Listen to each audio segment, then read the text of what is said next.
My name's Dee, and I'm here with Tracey. Hello, hi. And we're from We Knew the Moon. This is our last podcast episode of the season, and I think it's safe to say that we're both a little bit sad, aren't we? I feel really sad today. It's been such a journey, hasn't it? It's been so much fun, and interacting with all you listeners on our social media and everything has been really great. But we are really excited about this episode, aren't we? But also about all of the ideas that have come up for our next season. So I think when we started this, it was just going to be one season on the moon, because we had a lot to say about it. But Dee, I've learned so much on this journey with you to the moon. Like, as we're researching the episodes, I feel like I've doubled, tripled my moon knowledge. As a result, as well, now, second series. I know, because it's like with so many things, right? The more we read, the more we're like, oh my God, there's so much more I want to know about. And, so we're planning episodes on numerology and on twin flames and on all sorts of things, right? Yeah, so much in the pipeline. Excited about it. Yeah. So catch us in the new year. We've always said, haven't we, Dee, that if there's something that you think would make a good subject or topic, please let us know. Yeah, because we are always looking for new subjects. But this episode, we wanted to do a little bit of, we're calling it Moon Snagging, we do, because we raised some questions throughout the series. As we were chatting, there was some stuff that we weren't sure of ourselves, and we had conflicting maybe ideas or read something different. So we're just going to finish up answering some questions that we raised, some questions maybe that you raised. Dee's got a whole list of moon facts, which I'm excited to hear about. I'm so excited to go through my moon facts. Yeah, and also we've had, as you know, our survey up on our website the whole time. So we've been collating throughout this whole time all of your survey results, and Tracey's going to go through them, and I'm so excited to hear them. I think it was episode 1, wasn't it? We went through our survey answers. Well, first of all, thank you so much, everyone, for filling in our survey. Are you ready? Yes, I'm so ready. It's not super long. We only asked about 10 questions. And the first question was, which of the following do you associate with the moon? And I gave a list of words that came in my brain, which gave a bit of an Cheese insight. was one of them, wasn't it? Yeah. Astrology, nature, space, witches, cheese, waxing, sky, mystery, spiritual, gravity, emotions, and planets. Our top 2 answers. First answer you all noted was you associate astrology with the moon. So really into the zodiac signs of it and the planets. Second answer, top answer, was emotions, which I think is quite not surprising, because we know the moon does rule our emotions, but so many of you out there identified that the moon does affect you and you associate your emotions with the moon. I mean, it makes sense, because if you're here with us on the podcast in the Moon Circle on our website, it's because you believe those links with the moon already, right? Yeah. So it's a bit of a skewed result. But it is a bit interesting to hear. And, if we, if the top answer was cheese, then we would have to really change our approach. So I'm glad. No one said cheese, Dee. Not one person associated the moon with cheese. Are you sure? I feel like I did. But anyway. Not on my results. Maybe I knew that was you and I crossed it off. And you ignored it. Yeah, very low answers on cheese.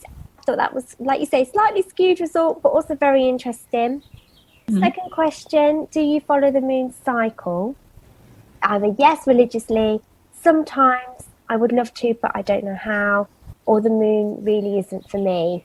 Again, maybe quite a skewed answer, because if you're doing a moon survey and then you answer the moon isn't for me, maybe you're on the wrong thing. What are you doing with your time? Why are you on a moon website?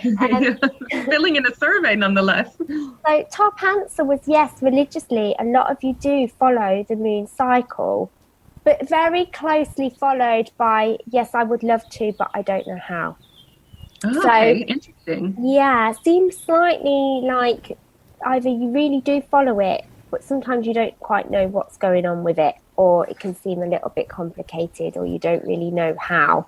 Hopefully our podcast episodes have helped those who want to know more learn a bit more. I mean, we sure as hell learned a hell of a lot just preparing for them, didn't we? We really did. So again, hopefully if we asked you that question again, do you follow the moon cycle?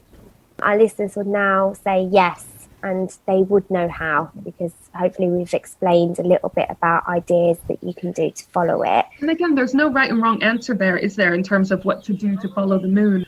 Everyone's got their own different rituals or practices or whatever you want to, whatever word you want to use for it. Some people might go all out and have a whole big thing they do every full moon, for example, and other people, their moon rituals just involve noticing the moon and acknowledging the phase that we're in. I was reading up the other night a little bit about the moon, as I still do, and the moon is a deity. Dee and I have often talked about how we struggle to find our names and deities. Maybe I don't really follow any particular goddess. My archangels maybe are the closest thing I would have. People talk about kind of their animal spirits and guides and all of this. And all along, right in front of me, the moon is actually a deity, a thing of worship.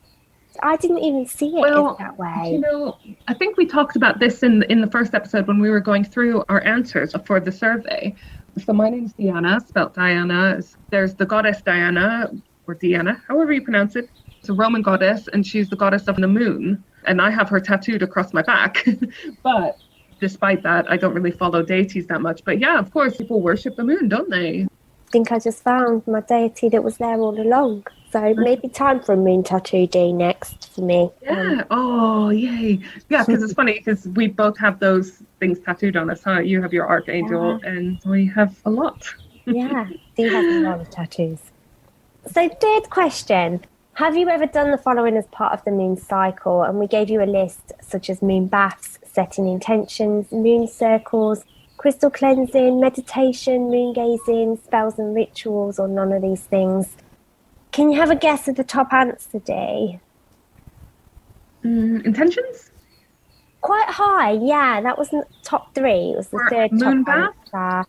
No, not many of you have moon baths. That was a very low answer. We need to share that more because you're missing out, people. Moon baths are awesome. Yeah. You know, obviously we wash other times of the month, I'm sure. But to take that one moon bath, the full moon, where you literally make it all about just being super pampery and you put it in your schedule, like you're going to run the water to your perfect temperature and you're going to use that expensive bath bomb that you bought, you know, those ones that cost like £5 or £6. They're for your moon baths. When you think, who would ever pay that?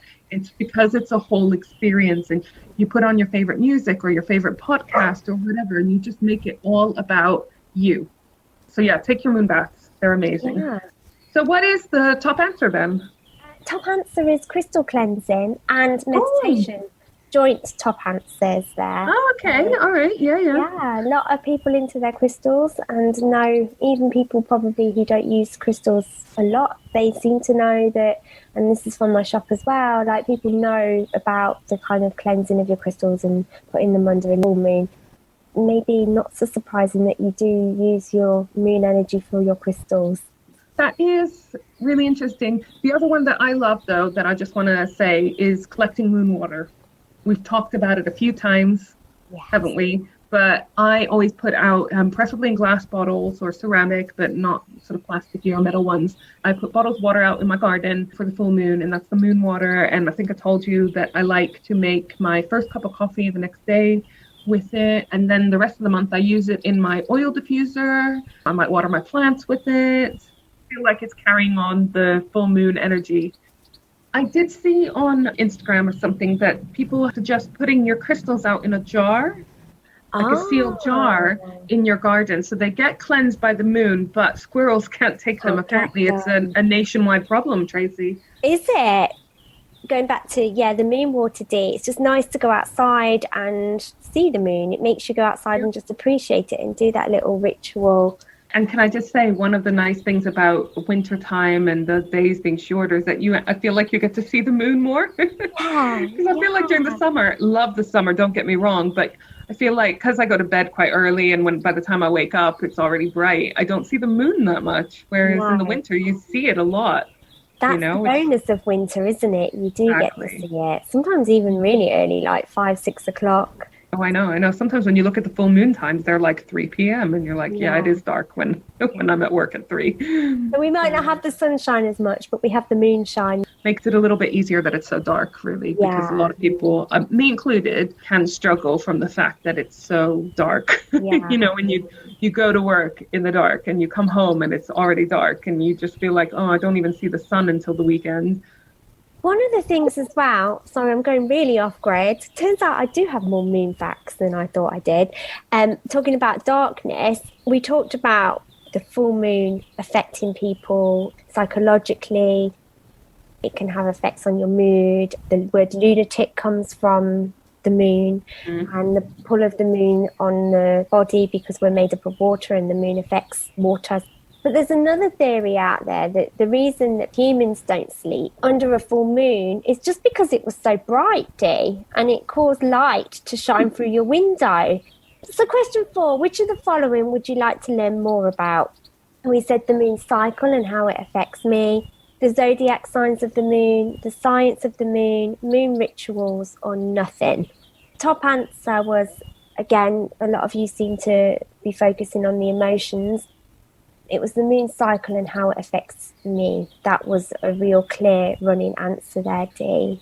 Well, hopefully our episodes on the phases of the moon were interesting to those people then. Yeah, we got that covered. Yeah, good for us. Yes, we did it. Next question. Have you ever been part of a moon circle or group? Because we wanted to research if it's something you were interested in.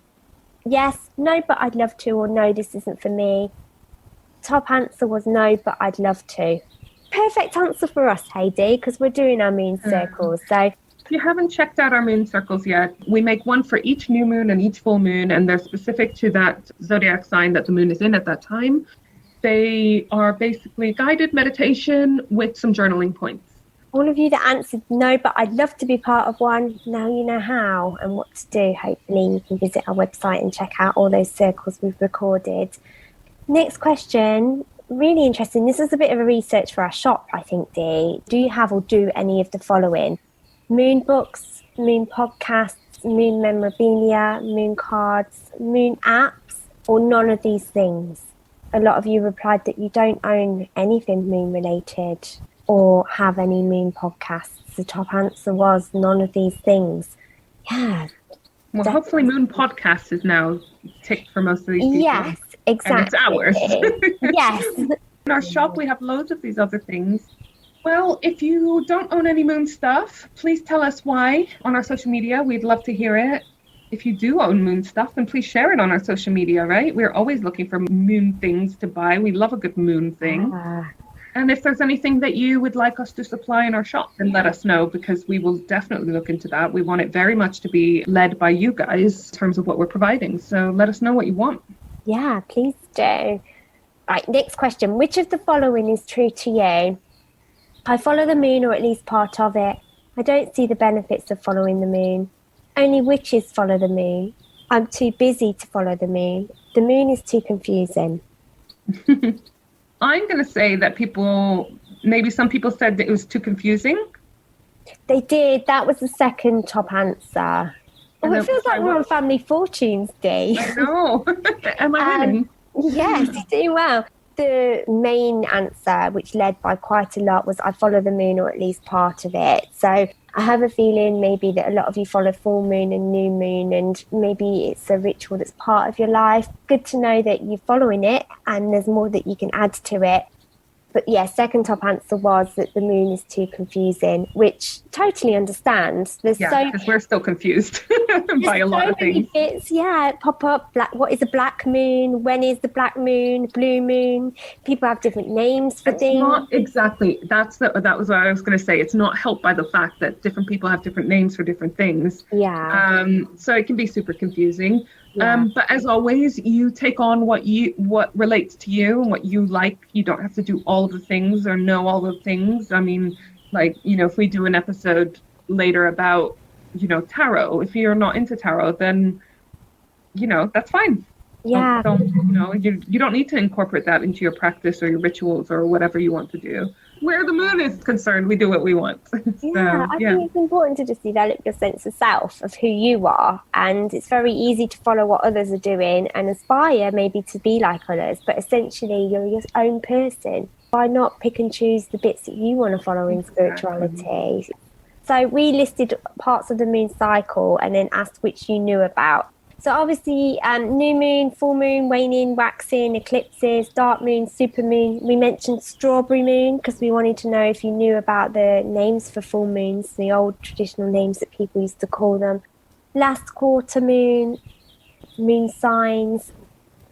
Top answer that you all knew about was new moon and full moon. So I think no surprises there really, Dee. They were the ones that we were most familiar with. And a lot of people knew about waxing and waning moons as well. They were ticked quite a lot. But the boxes that people didn't know much about were dark moon, which we talked about was one of the confusing ones. And moon signs as well. You know, we talked about the sign that you're born under with the moon. We did an episode on that. I like this question, Dee. We threw this one in there just to be nosy, I think. What do you identify as? Pagan, witch, goddess, spiritualist, non, or other? When we answered this, we were kind of like, don't really know, huh? I think both of us identify as empaths. Yeah, I think we more than anything else. Yeah, we should have put empath as our Should have, but I'm sure there's lots of us out there. Yeah. So top answer, Dee, spiritualist. Okay. Yeah.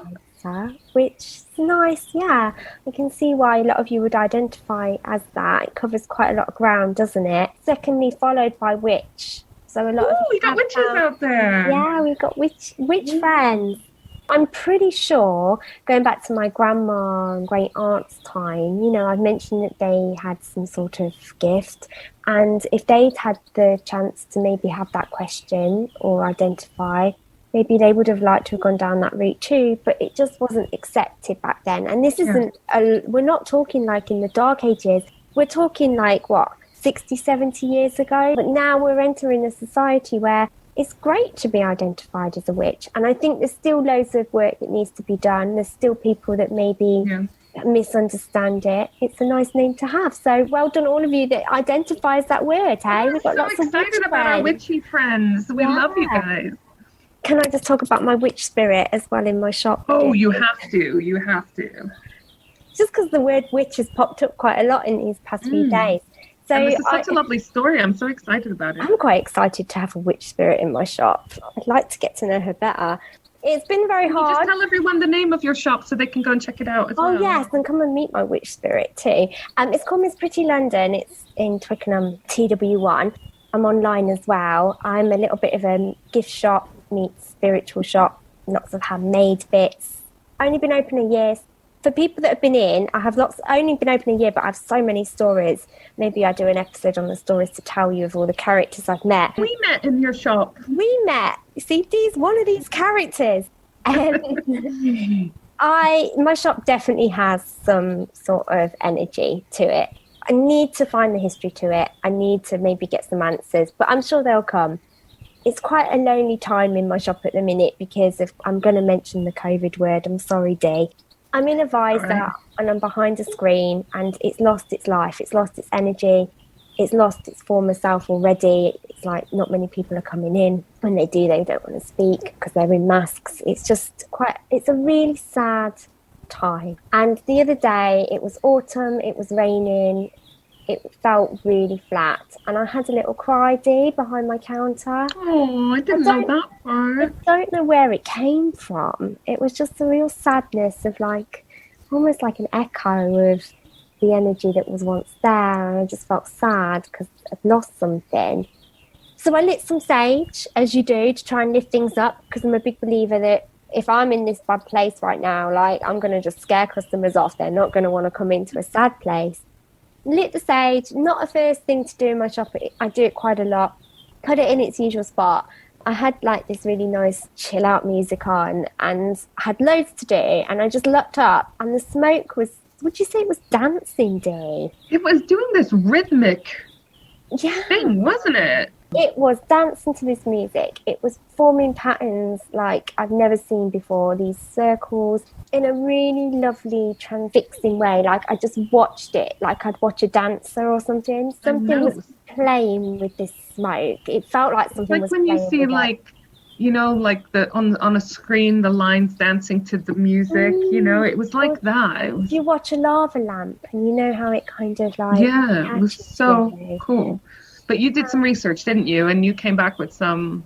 Yeah, so I sent it to some friends and some people just said, oh, it's really cool. But one person came back to me already and said that he gets the vibe, and he spoke to someone else, that it's a witch spirit in my shop who is protecting the energy of my shop. She's the reason that I get a lot of spiritual people attracted to it. Just playing with the smoke that day because she liked me burning sage. And I just like the idea of having a little witch spirit friend in my shop because it's quite lonely at the moment. Your shop is on Church Street in Twickenham, which is a very historical area, isn't it? Really old street. It's the old high street of Twickenham. And it's absolutely adorable. Can you imagine, for those of you who haven't been, it's right by the river. It's, you know, not that far from the centre of London. So if you're in London, come out and visit. It's like 20 minutes on the train to Twickenham. It's a little cobblestone street with loads of little independent boutiques. So really good for your Christmas shopping. And then you're right by the river. A bunch of nice pubs on the river, like the White Swan, which is like a 5-minute walk from Church Street. Really nice old pubs. You can see it's got a history to it, right, Dee? Exactly. Like, it's so lovely. So it's not surprising that a street with that much history is going to have some, you know, some lingering something or other, right? Yeah. You should do some research on your building. I should, shouldn't I? Which is really easy to do because there's a museum down the road which has there's the Twickenham Museum, everyone. I actually haven't been, but I bet they've got some history of what that shop has been, and I know you know some of it, but it's so cool to find this witch, right? Yeah. Oh, if you find her, then that's an episode for season 2, right? Yeah, definitely. There's to be continued with that story, I think. Final question, Dee. Is there anything which confuses you about the moon? We left the box here for you to write your comments, so it wasn't really a tick box. Some of the top comments, just to summarise, because you all wrote something slightly different, but the top ones were your moods confuse you, the mental effects as well. A lot of you wrote the sciencey part as well, how science works. But interestingly, a lot of you said moods and mental effects really confuses you. That was our survey. All right, well, that's fascinating. I am now going to regale you with some moon facts. I'm so excited. I don't know what these are. I know, because very often, we've said this before, we don't really share what each other is going to talk about because we like we said many times, we like learning with you. Some of these moon facts are based on things that have come up through the season, you know, things that have come up that we weren't too sure about. And rather than focusing too much on being embarrassed about the fact that we're talking about something we don't know about, we've decided to just try to find out more about it and share it with you. And other things are just really cool facts that I've just found out and wanted to share with you. The first one that I wanted to talk about was about blue moon. What exactly is a blue moon? Because it's another one of those that I feel I get confused about. And I think because sometimes they're called different things, more confusing than it being called different things. Sometimes the same phrase is used to describe different things, which just completely throws me. But basically what I can gather as the most common description of what a blue moon is, and we've all heard about, you know, the phrase like once in a blue moon, or, you know, songs about blue moons and stuff like that. It is when you have 2 full moons in a calendar month. So for example, in October of 2020, the year we're recording in, we had one on I think the 1st or the 2nd of October, and then Halloween, the 31st, was also a full moon. So we had 2 full moons in the same month. So does it happen often then, Dee? Because of the length of the moon cycle, which is just under 28 days, and because of the length of the year, 365 days, except for a leap year, what it actually means is that we have every year, you would think you have 12 full moons and 12 new moons, but every year you have an extra full moon or an extra new moon. Right, and the new moon was called a black moon. In theory, you have a blue moon every couple of years. Oh, so it's rare, but not as that rare. Exactly. Yeah. Hence Oh, the phrase interesting. once in a blue moon or whatever. It's something that does not happen regularly, but it's No. not, you know, But it's special enough to acknowledge, right? And exactly. Yes. Those of you that joined us at our moon circle on Halloween, we celebrated that blue moon. how special And was that moon? It fell on Hallows Eve. I It was know. blue moon. It. Do you mind me mentioning it was supposed to be Dee's wedding day To as be my wedding well? day, because I just thought that's so special that all of these things are coinciding. Halloween, which favorite holiday of mine, and the full moon, and the blue moon, and it was on a Saturday, which is just a super convenient day to have a party. But then obviously COVID. You're going to have another super special day for your wedding, and you'll see why it wasn't meant to be on that blue moon. Exactly. Well, at least we had our moon circle, which was also super fun. Yeah. So, right. So next fact. This one made me a bit sad when I read it, but the moon is slowly moving away from the Earth. No. Yeah. Really? I was like, no, don't leave us. All of my abandonment issues come to the fore. Why only is it at a doing rate. that? I know, where's it going? It's at a rate of about 4 centimeters a year. So That's quite significant, though, Dee, isn't it? like it is, yeah. But it means that it's not going to be in any of our lifetimes or our kids' lifetimes or grandkids' lifetimes. Or, it will be a very long time before the moon and the Earth part ways. But it still made me a bit sad. But what will it do when it gets so far away that don't it know. doesn't have its gravity? Will it just pop off and fly away? Yes. So if it doesn't, once it's out of the Earth's gravitational pull, will it just become like an asteroid? I don't know. Just fly off like a rocket. But here's some good news. If you ever travel to the moon, basically, if I went to the moon, I'd be my target weight because of the gravitational force of the moon being so much less than the Earth. It's actually only about 17% strong. So basically, you would weigh about 1/6 of what you weigh on Earth. Ooh.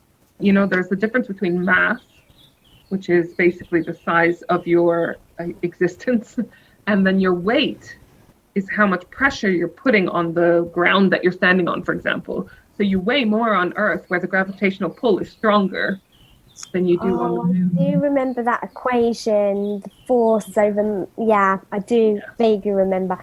But there's that thing as well, isn't there? The astronauts come back a little bit taller when they've been to space because... is it like when you do yoga and you... So your spine compression, obviously... I say obviously a lot. It's not obvious at all. Sorry. It's always students now. I learned this off Big Bang Theory from Howard Wolowitz. But I presume it's we do science. Yeah, I do science. His spine, the gravity of Earth causes your spine to be compressed. Yeah. And then when you're in space, there's not as much gravity, like you say, and weight. So your spine becomes longer. So for a while, you become a bit taller. They come back a little bit taller. And so I need to go to the moon to grow a little bit. Yeah, except you'd weigh so much less. I don't know if you don't know what Tracey looks like. She's so petite and adorable, but if she weighed 1/6 of what she does now, she would just no longer exist, I don't think. Interesting non-moon fact, though, some people say that when you do a good session of yoga or Pilates, that it can stretch out your spine by an extra inch, so you can be... Oh, so there's another solution for me to grow a little bit taller. Yeah, there you go. It's probably also easier than going to... Yeah, I like the idea of doing yoga rather than going to space. My next fact is that, how many people do you think have been on the moon? Stood on the moon or just went in a rocket around it? Walked on the moon. Walked on it. I don't think that many, Dee. I think it's a bit of a faff to do it. So I'm going to say about 1. No, a bit more than that. Oh, I don't know if this is more or less than I thought. I don't think I ever thought about it. But it's 12 people. 12 people have walked on the moon. And they were all American and they were all male. So there is a theory that no one has actually been on the moon as well, isn't there? They just made it up, and there was issues with the flag and the shadow. But haven't they got better things to make up? Like, why would you say you'd stood on the moon if you hadn't stood on the moon? Well, I guess because it was in the middle of the Cold War, so to beat the Russians, because the Russians were the first to send someone out into space. But since then, since that original moon landing, who knows where people stand on that, but there have been several other moon landings. So I don't know whether those people think that all of the moon landings have been faked or just the first one, but I don't know. What do they do on there though, Dee? I don't understand. What do they do while they're up there? I imagine collect soil samples and rock samples. Oh, interesting. This one I think I knew but didn't think about. So reading this sentence, it made me think, oh yeah, that's cool. The moon always shows the Earth the same face. So we always see the same side of the moon. Oh, that is interesting. And that side is known as the dark side. Because the moon spins and it spins round, so it never shows. It's just always, it's going around, but it's always showing us the same side. So the dark side, which is actually not dark, it's illuminated. So some people prefer to call it the far side because it's the far side from us. We mainly only see it from photographs, people that have been into space, because we never see it from the Earth. Yeah, I thought that was quite interesting. The moon makes the Earth move as well as the tides. This one blew my mind. You know how we're always talking about how... We talked about the size of the moon, didn't we? And you thought it was... It's a quarter of... Yeah, we talked about the size because I thought that sounded really big and you thought that sounded really small. But the Earth is about a quarter of the size... The moon is about a quarter of the size of the Earth. So this little ball has such control over the Earth that it actually makes the Earth move. Yeah. So we know that the moon affects the water on Earth and causes tides in the oceans and rivers and lakes and so forth.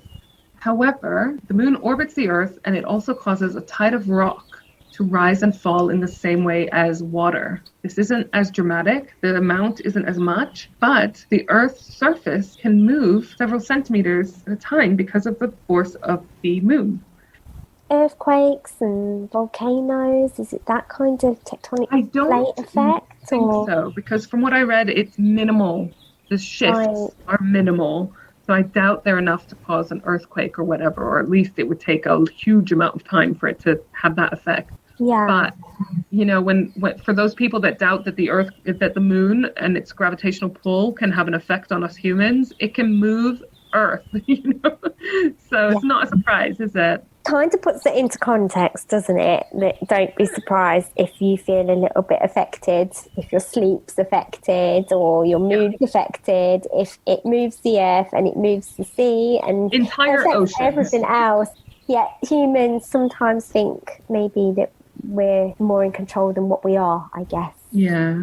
Whereas I like to blame other things for my own behaviors.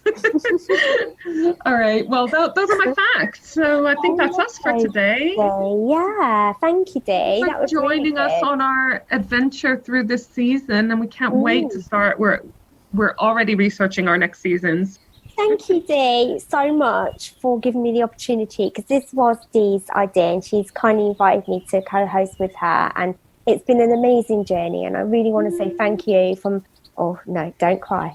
No, don't cry. Don't cry. We'll make everyone cry. We've already cried on so many of our episodes. Oh, I know. No, it's really but it's been so much fun and I'm so glad. And this really has taken off, hasn't it? Because as you said earlier, we thought, let's just do a couple of episodes or see what happens. And then we're like, well, then we need a website and then we need a shop. And then we had all these other plans. And now we've got, moon circles and lunar planners and advent calendars and subscription boxes. And it's all because of everyone listening and because my amazing partner, Tracey. And can't wait to do more with you. Yeah, lots more exciting things to come. So it's not goodbye. It's just farewell for now. Thank you, everyone that's listened to us. We hope you've enjoyed our journey, like Dee said. We hope you've learned lots about the moon. And we look forward to seeing you in season 2. And give us a shout if there's anything that you want us to talk about.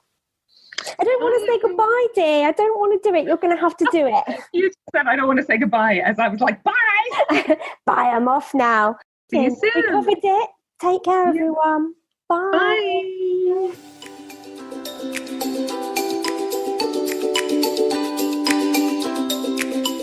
If you enjoyed that and you want more from us, why don't you head over to our Patreon page, patreon.com/We Knew the Moon, and check out some bonus content. Also, if you want to stay up to date, you can follow us on our Facebook page at we.knew.the.moon. If you could leave us a review on our Facebook page, that would mean a lot. Our Instagram handle is the same as our Facebook, at we.knew.the.moon. We are on Twitter at WeKnewTheMoon1, and we are also on Pinterest. Just search for We Knew the Moon. Finally, if you want lots more fun, moon info and all things spiritual, plus our lovely shop, please visit our website, weknewthemoon.co.uk.